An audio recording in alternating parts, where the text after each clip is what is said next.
특별히 이스라엘이 멸망하는 큰 죄 두 가지가 있어요. 첫 번째는 여러분 우상 숭배입니다. 우리 13장 2절 우리 같이 한번 보겠습니다. 우리 같이 한번 읽겠습니다. 13장 2절 시작. 이제도 그들은 더욱 범죄하여 그 은유로 자기를 위하여 우상을 부어 만들되 자기의 정교함을 따라 우상을 만들었으며 그것은 다 은장색이 만든 것이거늘 그들은 그것에 대하여 말하기를 제사를 드리는 자는 송아지와 입을 맞출 것이라 하도다. 하나님의 신앙을 우상의 신앙으로 바꾼 것입니다. 그래서 은유로 자기를 위해서 여러분 은장색들이 장인들이 우상을 만들고 우상을 섬기고 그 앞에 여러분 오히려 예배하고, 그래서 이게 큰 죄고, 또 하나는 하나님을 믿어야 될 하나님의 백성들이 하나님 중심으로 살아야 돼요. 우리 신본주의로 살아야 되는데 여러분 그렇지 않아요. 인본주의적인 신앙을 갖게 됩니다. 하나님이 주인 되시고 하나님이 왕이 되시는 것을 여러분 거부해요. 여러분 교회도 교회의 주인이 예수님이라는 건 잘 알아요. 우리 교회의 주인이 목사도 아니에요. 교회의 주인이 장로도 아니에요. 교회의 주인은 주님이세요. 근데 이제 잘못 생각해서 하나님 아닌 인간을 왕으로 삼고자 하는 사람 중심의 신앙으로 바뀌는 거예요. 그래서 가장 큰 죄가 이 두 가지인데, 그래서 왕을 구해요. 너희들이 왕은 하나님인데 하나님 말고 이방인들이 있는 것처럼 이방인들이 왕이 있는 것이 멋져 보이는 거예요. 그래서 우리에게도 왕을 달라고, 그래서 심판받을 수밖에 없다, 그런 이야기입니다. 하나님 중심의 세계관을 갖는 게 우리 기독교인들이에요. 그래서 주어가 하나님이 나를 통해서 하십니다. 우리 열심히 헌신을 했어요. 하나님이 나를 통해서 헌신하게 하십니다. 하나님이 우리가 100주년 기념교회를 세웠어요. 하나님이 우리를 통해서 하나님이 세우시게 하셨습니다. 우리가 한 게 아니란 말이죠. 이런 신본주의의 철저한 주어는 하나님이에요. 하나님이 나에게 이렇게 해주셨고 이 일을 하게 하셨고 그분이 누구다? 하나님이다. 그래서 하나님 우선 하나님을 최상의 가치로 삼는 것입니다. 하나님이 주인된 세계관을 갖는 거예요. 그러나 이제 하나님을 밀어내는 거예요. 하나님을 밀어내고 사람 중심의 세계관을 만드네. 내가 했다는 거예요. 내가 헌신했고 내가 봉사했고, 그래서 인간적인 것을 최고의 가치로 생각하는 것. 여러분 하나님이 주인이 아니라 내가 주인된 세계관을 갖고 사는 거예요. 우리가 하나님께 헌신하고 봉사해도 자랑할 게 하나도 없어요. 여러분 우리가 하나님의 말씀 앞에 순종하고 하나님의 세계관으로 살아가는 거예요. 여러분 인생의 주체가 하나님이라고 믿습니까? 이게 신앙이에요. 근데 주체가 나라고 생각하면 그건 신념이에요. 내가 믿고 내가 행하고 내가 하는 거예요. 근데 신념과 신앙을 자꾸만 혼돈하시는 분들이 있어요. 아주 신념이 강한 사람들을 우리가 아주 잘 믿는다고 생각하는데 이런 하나님이 가장 싫어하는 자기의 바벨탑일 뿐이에요. 그래서 하나님 앞에 감사할 뿐이지 자기를 내세울 리가 하나도 없어요. 여러분 주어가 누구라고요? 하나님이 하셨어요. 오늘 여러분이 비 오고 날씨가 굳은 이날도 하나님이 나로 하여금 감동을 주셔서 이 자리에 오게 하신 거예요. 여러분, 그 주체가 하나님이라고 생각을 하는 거예요. 근데 많은 분들은 자기가 주체가 돼서 하는 건 여러분 신앙이라고 안 그래요. 그건 신념이에요. 자기 신념. 하나님의 스피릿이 아니라 자기 철학이. 그래서 우리가 잘 이게 저 사람이 하나님이 주인 돼서 일을 하는 건지 자기가 주인 돼서 일을 하는 건지 도통 모를 때가 있어요. 여러분, 주님이 주인 되시는, 하나님이 주인 되시는 여러분 인생의 삶을 살아가시기를 주님의 이름으로 간절히 바랍니다. 그럼 누가 책임져 주세요? 주인 되신 하나님이 내 인생 책임져 주실 것을 믿습니다. 내가 계획하는 것보다 훨씬 더 하나님의 계획이 위대하세요. 여러분 인생 살아보면서 내가 계획하고 내가 설계하고 그랬던 내 모습과 하나님이 나를 인도하시고 여기까지 오게 하신 하나님의 계획하심과 섭리하심이 더 큰 것을 우리는 믿습니다. 철저하게 하나님의 인도하심 앞에 여러분 순종하는 거예요. 하나님의 특별히 믿음의 조상을 보면 아브라함을 우리가 너무나, 아브라함의 신앙은 전부 다 신본주의적인 말씀을 따라 본토 친척 아비 집을 버리기도 하고 하나님의 말씀, 하나님의 중심으로 살아갔던 믿음의 조상이에요. 그 믿음의 조상이었던 아브라함과 그의 조카 사이에 땅 문제로 인해서 하나님이 복을 주셨어요. 하나님 복을 주셨는데 아브라함의 판단 기준과 조카의 판단 기준이 틀려요. 인간적이냐 하나님을 우선하느냐에 따라서 여러분 방법론이 틀리고 선택이 틀려요. 가치관에 따라서 하나님이 더 위에 있는가 물질이 더 위에 있는가. 그러니까 하나님이라고 얘기하면서 전부 다 물질이에요. 여러분들은 어떤지 모르겠어요. 하나님. 그러니까 아브라함과 그의 조카에게 하나님이 복을 주셔서 이제는 더 이상 함께 할 수가 없어요. 왜? 서로 종들끼리 다투고 목줄이 때문에 싸움이 벌어지고 그래서 우리가 이렇게 떨어질 수밖에 없다. 그때 아브라함이 여러분 조카가 먼저 그럼 삼촌이 선택하세요. 그럼 제가 거기에 따라서 이렇게 하겠습니다. 그렇게 했으면 얼마나 좋았을까. 우리 아브라함이 먼저 이야기해요. 우리 함께 있을 수 없으니 네가 우하면 내가 자할 것이고 자하면 내가 우할 것이고 먼저 선택권을 줘요. 근데 그 선택권을 받은 그 여러분 조카 롯의 선택의 기준은 그런 거예요.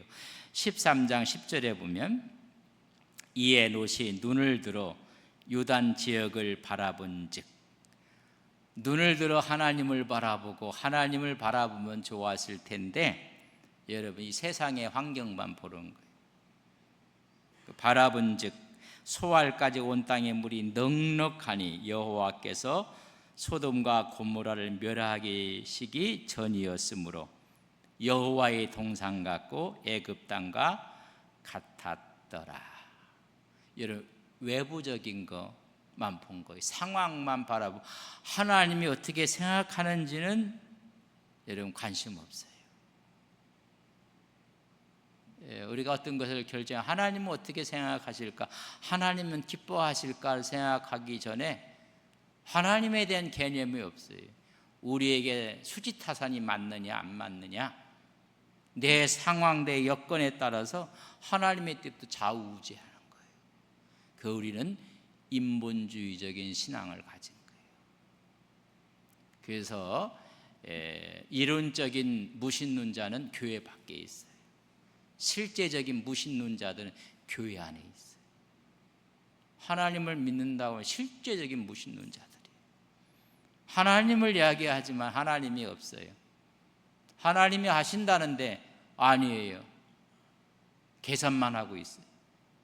이런 이야기예요. 자, 13장 13절 창세기에 보면 소돔 사람은 여호와 앞에 악하여 뭐라고요? 큰 죄인이었어요. 근데 아름답게 보이는 거예요. 여러분, 식당이 아름다워 보이나요? 술집이 아름다워 보이나요? 술집 안 가본 사람, 번쩍번쩍거리는 데가 술집인가요? 춤추는 카베라가 발음도 여러분, 술집이 더 호화롭게 보여요? 아니면 짜장면집이 더 호화롭게 보여요? 가봤어요? 더 아름다워 보이는지? 여러분, 그러니까 외국만 보는 거예요. 하나님이 어떻게 보시는지는 관심 없어요. 관심 없어요.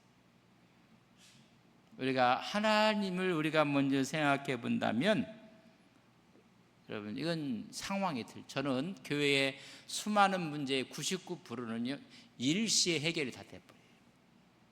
신본주의적인 생각을 갖고 있으면 여러분 다 해결돼. 그래, 뭐 하십시오, 나는 잘할 테니까. 그럼 먼저 하십시오, 내가 뒤에 갈 테니까.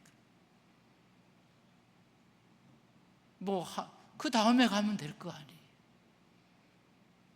그래, 이게 안 되니까요. 이게 자기가 주장이 강한 거예요. 자기가 주장이. 이제 이런 현상이 벌어진 거예요. 그래서 제가 늘 쓰는 하나님을 먼저 생각하는가, God를 생각하는, 거기에 불순물이 들어가면 뭐가 돼요? 골드, 물질과 돈을 생각. 하나님 없어요. 우리에게 수지타산만 맞으면 하나님은 그렇게 중요하지 않아요. 골드, 돈이에요, 돈. 이게 여러분 인본주의적인 사고예요. 여러분, 우리는 믿음으로 하는 거지. 금과 은은 내게 없거니와 내게 있는 것으로 내게 주니 예수의 이름으로 일어나 걸으라. 예수의 능력을 갖고 있는데, 중세교회가 인본주의적인 것으로 타락해가면서 교회가 돈이 생겼어요. 그래서 그들은 자신 있게 얘기해서 음과 금이 없는 시대는 지나갔다. 교회에 돈이 쌓이기 시작했어요. 그때 토마스 아퀴나스가 맞다. 이제 교회는 은과 금이 없는 시대는 지나갔다. 부유해졌다는 거예요. 와 같이 예수의 능력도 지나갔다. 없어진 거예요. 우리가 또 하나는 하나님의 말씀을 우리가 따라가요. 하나님 말씀. 하나님 말씀이 무슨 말이야? 그러니까 워드라는 하나님 말씀과 거기에 또 불순물이 하나 들어가면 월드가 돼요. 상황, 여건. 하나님의 말씀이 중요하지 않아요. 우리 여건이 있고 우리 상황이. 하나님께서, 그러나 조카는 여러분 골드, 월드, 상과 여건을 바라보고 따라가는 거예요. 우리가 마태복음 6장 33절에 보면, 그런즉 너희는 먼저 그의 나라와 그의 의를 구하라. 너무나 잘 알아요. 다음에 뭐라 하겠어요? 그리하면 이 모든 것이 뭐예요? 이방인들이 구하는 먹을 것, 마실 것, 입을 것, 집, 차, 옷 너에게 더하시리라. 여러분 믿습니까? 먼저 그의 나라와 그의 의를 구하면 하나님이 이방인이 구하는 이 모든 것,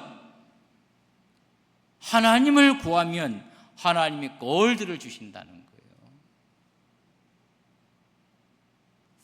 거예요.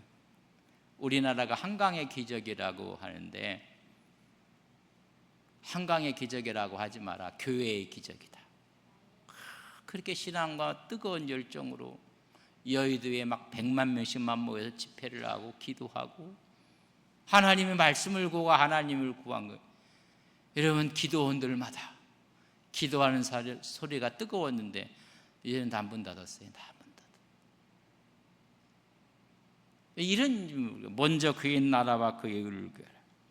특히 이스라엘 백성들은 철저하게 하나님이 왕이에요. 철저한 신본주의를 갖고 살아가는 하나님의 백성이에요. 근데 그들이 오늘 10절에 봤더니 본문, 전에 내게 이르기를 내게 왕과 지도자를 주소서. 하나님이 왕이고 하나님이 너희들의 지도자인데 눈에 보이지 않는 하나님 말고 저 이방인들이 갖고 있는 저 왕을 달라는 거예요. 저 지도자를. 인간적인 발상을 하는 거예요. 주소서 하였느니라. 내 모든 성읍에서 너를 구원할 자 곧 내 왕이 이제 어디 있으며 내 재판관이 어디 있느냐? 하나님이다. 그런데 이들이 뭘 원해요? 왕을, 하나님 말고 다른 왕을. 두 번의 사건이 있었어요. 첫 번째는 사무엘 때 왕을 구해요. 왕을. 그래서 하나님이 기뻐하지 않았어요. 우리도 이방인처럼 왕을 달라고 했을 때 하나님이 기뻐하지 않아요. 저들이 저렇게 요구하니 왕을 주라고 이야기해요. 그게 세운 왕이 누구예요? 그게 사울 왕이. 그러니까 하나님이 그냥 패여버리고 말해요. 그래서 사무엘상 8장 5절에 보면 모든 나라와 같이 우리에게 왕을 세워 우리를 다스리게 하소서. 하나님이 직접 다스리는 하나님의 중심에 신분주의적인 정치를 갖고 있었던 이스라엘 백성들이 왕 달라는 거. 오늘 우리를 친히 다스리고 우리의 지도자 되시는 우리 하나님이 있음을 우리는 고백하는데 이거 달라는 거예요. 그리고 솔로몬 이후에 10지파들이 하나님께서 왕권을 다윗 가문에 허락해 주셨어요. 그런데 그들은 또 다른 왕을 세워요. 이게 지금 하나님을 생각하는 것이 아니라 인간 중심적인 생각을 하게 돼서 열왕기상 12장 20절에 보면 온 이스라엘이 여로보암이 돌아왔다 함을 듣고 애굽으로 피신했다가 돌아왔어요. 듣고 사람들을 보내 그를 공회로 청하여 온 이스라엘에 뭐로 삼어요? 왕으로 삼어요. 왕으로. 아니 우리의 영원한 왕은 만군의 여호와 하나님이신데 왜 왕으로 삼아요? 왕으로 삼은 모습. 유다 지파 외에는 다윗의 집을 따르는 자가 없느니라. 또 다른 왕을 세우는 모습을 보게 됩니다. 매우 잘못됐다는 것을 지적하는 거예요. 여러분, 이 왕을 세웠던 이 북이스라엘이 그 다음 단계가 뭐예요? 이제는 왕을 세우고 우상을 세우는 거예요. 그래서 잘못을 이야기해 주고 있는 것입니다. 이 사건 앞에 하나님께서 11절에 보면 내가 분노함으로 내게 왕을 주고 진노함으로 어떻게 했다고요? 패하였노라. 여러분, 북이스라엘, 북 10지파가 모였던 이들이 여러분 210년 동안 북이스라엘이 여러분 이어져 내려와요. 그러다가 아수르에게 멸망을 하거든요. 근데 210년 동안 왕조가 구테타가 일어난 거예요. 왕조가 바뀌는 게 9번의 왕조가 바뀌어요. 근데 그 왕이 210년 동안 19명의 왕이 세워지는데 그 세워진 기간 동안에 왕조가 9번이나 바뀌어요. 그러니까 왕들이 전부 다 피살되는 거예요. 혁명이 일어나는 거예요. 쿠데타가 일어나는 거예요. 피 흘린 혁명들이 무너져요. 19명 왕 중에 제 명대로 살았던 왕이 4명밖에 없어요. 나머지는 전부 다 칼에 죽어요. 오늘 말씀해 봤더니 그런 얘기예요. 내가 분노함으로 내게 왕을 주고 진노함으로 어떻게 한다고요? 패하이니라. 막 피해 역사예요. 여로보암 1세에 예후, 오므리, 므나헴 4명 와의 15명 왕은 전부 다 구테타 칼에 의해 죽어버려요. 이제 이 하나님의 말씀이 아닌, 그래서 인간적인 왕을 세워요. 우리 교회도요, 그런 생각이 들어요. 우리 교회 당회장은 우리 주님이고, 여러분 그런 생각을 하지. 하나님이 하신 거, 하나님. 그 일을 잘 감당을 우리가 하는 거. 그러니까 엄청난 하나님의 저주가 인간적인 왕을 세움으로 말미암아 일어나게 되는 모습을 보게 됩니다. 그래서 12절 말씀 보면 에브라임의 불의가 봉함되었고 그 죄가 저장되었나니. 에브라임, 이스라엘을 가리키는, 이스라엘은 그 불의가 어떻게 됐다고요? 봉함되었다. 쌓이고 쌓여서 막 터지려고 하는 거예요. 죄가 쌓여서 이제는 막 터질 지경까지 갔고, 그 죄가 저장되었다. 없어진 게 아니라 차곡차곡 보존되어서 하나님의 시간이 되면 팍 터지고 만다는 거예요. 그리고 저러다 큰일 나지 이런 이야기. 그 상태를 13절에서는 이렇게 표현했습니다. 해산하는 여인의 어려움이 그에게 임하리라.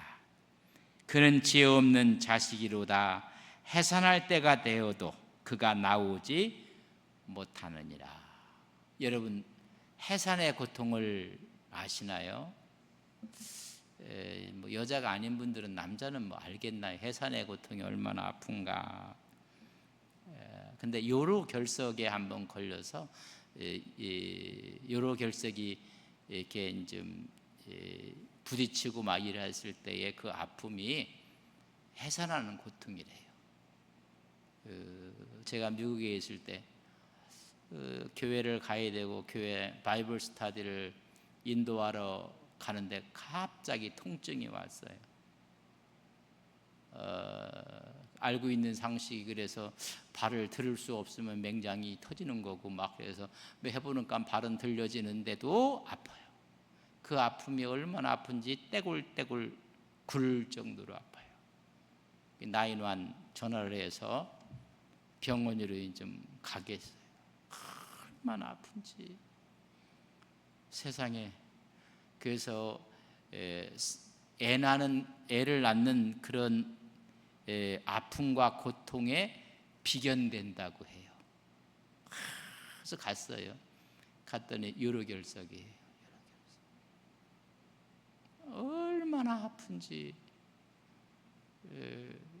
그래서 애 낳는 고통이라는 것이 얼마나 힘든가를 조금 간접적으로 경험을 했는데, 그런 고통이 있은 다음에 해산을 하는 거예요. 그러면 기쁨이 오는 거예요. 여러분, 해산의 기쁨이 있어요. 왜? 생명을 얻게 되거든요. 근데 오늘 말씀을 잘 보세요.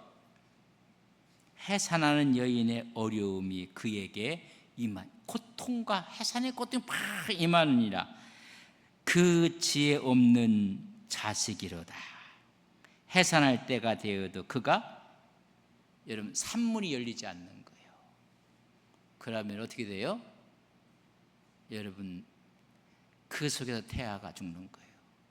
잘못 누구도 죽어요? 산모도 죽는 거예요.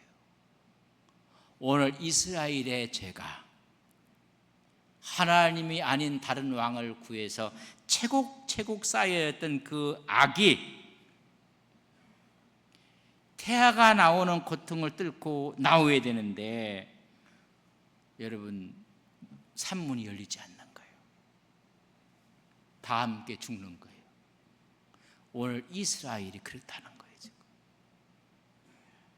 아니, 그 고통은 우리가 견뎌서 이제 아이를 얻는 기쁨이 그 상고를 다 잊게 만들거든요. 저는 가까이 있는 아기를 낳게 됐는데 얼마나 아픈지, 안 난다고 소리를 지른다고, 안 낳겠다고. 안 난다면 10달 전부터 안 날 생각을 해야지. 다 해놓고 얼마나 신으면 애기 안 난다고 소리를 지르더라고요. 그러다가 나오더라고요. 이거 안 날 생각이면 그렇잖아요. 오늘 이 이스라엘의 죄가 그렇게 쌓여있는데 회개하면 아기가 나오듯이 될 텐데 회개를 안 하는 거예요. 여러분, 회개하는 것이 은혜입니다. 아무나 하는 건 아니에요. 어느 분이 예배를 드리면서 찬송하고 기도하면 눈물을 흘리는 거예요. 아무나 흘리는 거 아니에요. 오늘 이들이 회개가 없으니까는 상고의 고통을 겪고 생명이 나오는 것이 아니라 다 죽어버린다는 거예요.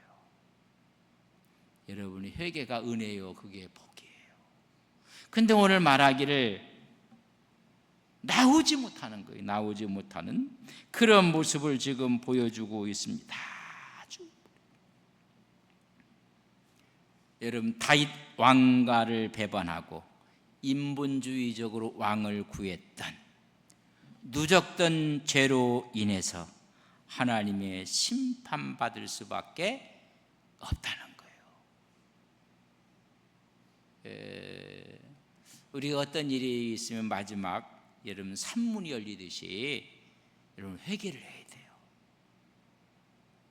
마지막까지 여러분 회개를 하지 않으므로, 그래서 오늘 지혜 없는 자식이로다, 어리석다는 거예요. 어리석다. 그래서 지금 우리가 새로운 은혜의 시대에는요, 죄 때문에 지옥 가는 법은 없어요. 회개하지 않아서 가는 거예요. 회개할 때 여러분 천국 문이 열리는 거예요. 회개할 때. 근데요, 절대 안 합니다. 어떤 사람은 평생 잘못했다는 말 안 해요. 여러분, 하나님 앞에 회개하는, 너희들이 어리석다, 회개하지 않는 모습을 그 지혜 없는 자식이로다, 난산에 처하는 모자와 같이 죽을 것이라는 것을 이야기하는 거예요. 그 마지막 아수르가 그래서 멸망하는 거예요. 그러나 회개하는 사람들에게는 하나님께서 어떻게 하실 것인가? 여러분, 산문이 열리는 것처럼 하나님의 용서와 하나님의 은총을 경험하게 되는 거예요. 여러분, 죄의 문제가 아니라 여러분 회개의 문제예요. 내가 주어했다가 하나님으로 바뀌어지는 거예요. 하나님을 바꿔. 그를 할 때 하나님께로 돌아오는 자, 하나님의 징계 앞에 회개하고 하나님께 돌아오는 자, 이런 자에게 하나님이 구원을 약속하고 선포하는 게 오늘 14절입니다. 우리 같이 한번 읽겠습니다. 14절 시작. 내가 그들을 스올의 권세에서 속량하며 사망에서 구속하리니, 사망아 내 재앙이 어디 있느냐, 스올아 내 멸망이 어디 있느냐, 뉘침이 내 눈 앞에서 숨으리라, 슬픔이 내 눈에서 숨겨질 것이니라, 고통이 다 물러갈 것이니라. 여러분, 스올 지옥의 권세에서 우리를 속량하는데 값주고 사신다는 거예요. 그게 속량이에요. 사막에서 구속하리라. 사망에서 중보자로 말미암아 해방과 자유를 얻게 하신다는 것입니다. 이제는 재앙이 없고 멸망이 없고 슬픔이 다 없어질 것이니라. 여러분, 아수르에서 돌아오게 될 것이고 회복하게 될 것이고, 우리 예수 믿는 사람은 죄와 사망의 권세에서 우리가 해방될 것이고, 이것을 지금 우리에게 말씀해 주고 있는 것입니다. 그래서 하나님이 싫어하는 것이 이게 우상 숭배와 인본주의적인 세계관이에요. 이거 힘듭니다. 안 됩니다. 그건 자기가 안 되는 거지. 하나님이 하시면 가능합니다. 해봅시다. 하나님께 힘을 주실 것입니다. 그래서 안 된다고 하는 게 아니라 하나님이 하시면, 하나님이 힘 주시면, 하나님이 함께 하시면 가능합니다. 여러분, 우리가 신앙이라는 것은요, 이런 부정을 통해서 긍정으로 하나님이 개입하시면 부정이 아니라 긍정이 되는 거예요. 세상 윤리는 할 수 있다고 하지만은 못한다는 걸로 끝나는 거예요. 그러나 여러분, 하나님의 세계관은 나는 할 수 없습니다. 그러나 하나님이 하시면 가능합니다. 여러분, 하나님을 바라보고 나가는 거예요. 여러분 보세요. 우리가 앞에 태양이 있어요. 그럼 태양을 보고 나가면 내 앞에 뭐가 없을까요? 그림자가 없어요. 그리고 내가 태양을 등지는 순간 태양은 안 보이고 뭐만 보일까요? 이건 낮이 돼야지 나가서 전부 다 해볼 텐데,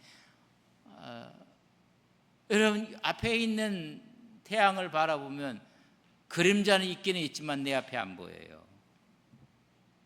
안 보여요. 없는 건 아니에요. 그러나 뒤돌아가는 순간 뭐만 보여요? 그림자만 보이는 거예요. 빛 대신 주님을 바라보고 앞으로 나갈 때 우리 앞에 시온의 대로가 열려질 것을 믿습니다. 그렇게 나가는 거예요. 나는 할 수 없지만 하나님이 하시면 가능합니다. 이 사실을 깨닫고 나가야 될 이스라엘 백성들이, 아니 하나님 말고 우리에게 왕을 달라는 거예요. 우리의 영원한 왕은 우리 주님이시오 하나님인 것을 우리는 믿습니다. 그 하나님 바라보고 나가는 거예요. 조그만 왕들을 전부 다 세워놓고 뭐 줄서기 하고 뭐 이거요, 하나님 바라보고 나가는 거예요. 그래서 우리를 속량하시고 구속하신다는 것입니다. 만약에 우리가 하나님 앞에 이렇게 회개하지 않고 하나님을 우리가 멀리한다면, 하나님이 싫어하는 것을 우리가 행한다면, 여러분 15절 보세요. 그가 비록 형제 중에서 결실하는 건 여르보암 2세 때에 여러분 북이스라엘이 가장 최전성기를 이룹니다. 강성한 때를 이루어요. 바로 그 얘기하는 거예요. 비록 형제 중에 결실하나 뭐가 온다고요? 동풍이 오리니 곧 광야에서 일어나는 여호와의 바람이라. 그의 고는이 마르며 그 샘이 마르고 그 쌓아둔 바 모든 보배의 그릇이 약탈되리로다. 자, 이제 앞을 보세요. 여기가 지중해예요. 지중해 이렇게 붙어 있어요. 그럼 밑에는 애굽이 있고요. 그러면 이 지중해는 요 팔레스틴을 보면 이제 서쪽이야. 서쪽. 여러분, 서풍은 은혜의 바람이에요. 바닷가에서 수증기를 갖고 오는 바람이에요. 그러면 이 지중해에 붙어 있는 팔레스틴 저쪽은 동쪽이 아라비아 사막이에요.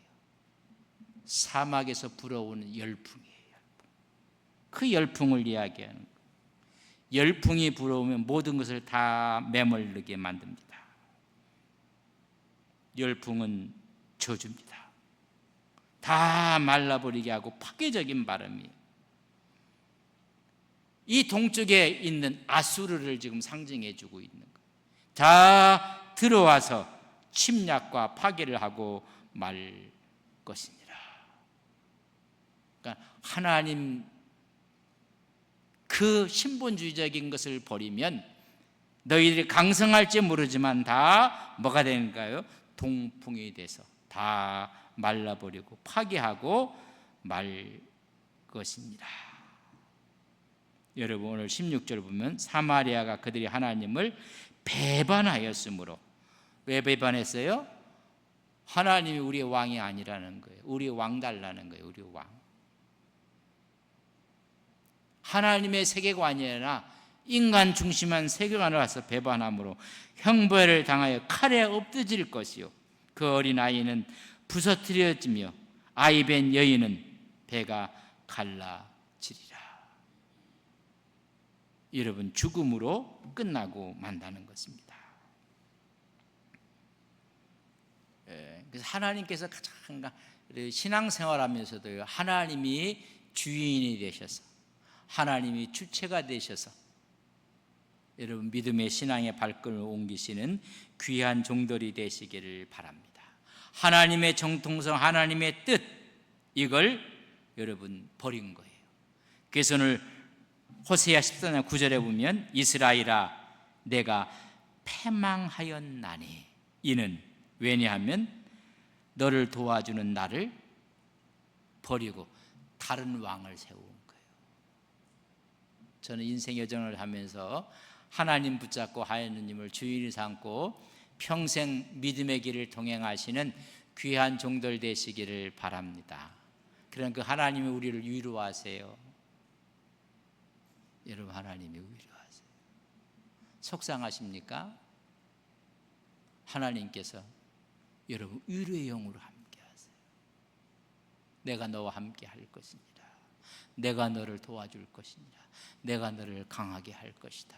내가 너의 상급이 되어줄 것이다.